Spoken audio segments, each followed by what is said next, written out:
जय जय श्री हरिवंश। श्री हरिवंश महाराज जी, आपके चरणों में दंडवत प्रणाम।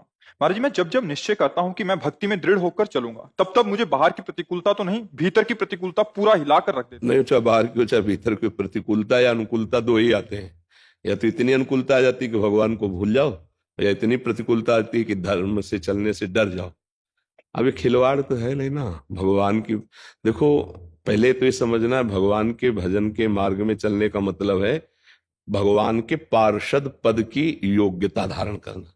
देखो, पद है सब, जैसे ब्रह्मा का पद है ऐसे हरि पार्षद पद है, तो हरिदासत्व पद है। तो अब जैसे आर्मी में जाना है तो काफी मुश्किलें हैं, इतनी दौड़ हो, इतनी लंबाई, इतनी ऊंचाई, इतना इतना नहीं होता। तो भगवान के मार्ग में चलना है तो इतनी धैर्य हिम्मत। आज का सत्संग सुना था क्या?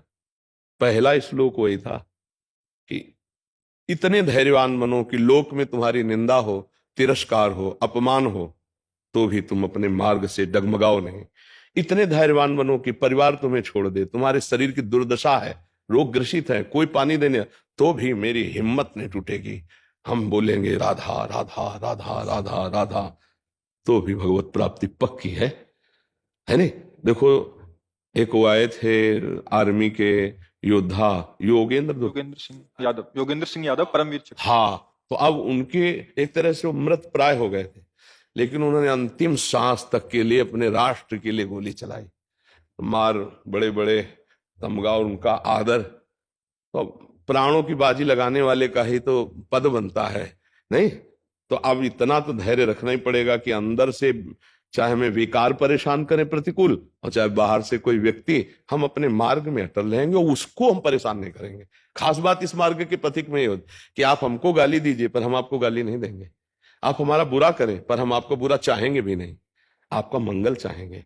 आप हमको दुष्ट कहिए, हम आपको भगवान के भाव में देखेंगे, तभी हमें वो परम पद मिलता है। इसलिए धैर्यवान बनो, और अंदर के कोई भी विकार बिना आपके दस्तखत के आपको गिरा नहीं सकते, पक्की बात है। जब आप दस्तखत करेंगे मन के साथ कि हाँ ये कर लिया जाए, तो फिर आपको गिरा देंगे। तो आप सतर्क रहिए, तो अंदर के विकार जलाएंगे। और यम ही न व्यथ्यंते ते पुरुषम पुरुषर्षभ सम दुखा सुखाधीरम सो अमृतत्वाय कल्पते।